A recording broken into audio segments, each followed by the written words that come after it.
çukur gidip otur. Açılan bu bok yeğenim. Aşkım. Ne? Onsuzum çukur gidip otur. Sonra yetişim o senin üstüme gelmesene.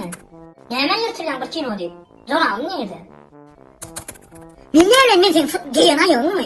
Çıkaran yerim orada. Onsuzum bastı düyle mokcanım yapma da senin. Ne hemen kamiyet ettiğinize kuroyt bas. Ürün yırtık benim ya senin mi? Ne hemen kıyıryan o? Uyu yine bir safar kurulursun. Gün ayırışan da sen gülen. Dur yana ayırışasın. Neler ediyorsun sen ha? Bastı de. Üçür ağzını. Yubanını. Ana bastı de. Muskam. Yıldızlık ne hemen sen kim göstereyim?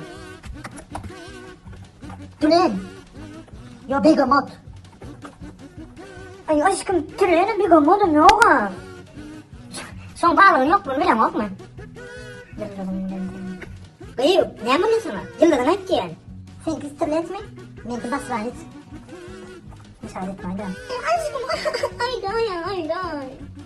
Pinginin. Rahat bilen yok sonu. Bizar ettim la yok. Bizar ettim hani. Hasta da beni. Konuşamam. Vay. Rahat değil otur na ha. Lila var ya. Bolin oturdum yere. Güçüne oynuyorum. Rahat değil ma. Barçık gitsene bar git. Hadi gel lan mesela var. Rahat dedim ya. Ay aşkım bu rahat var. Ne kadar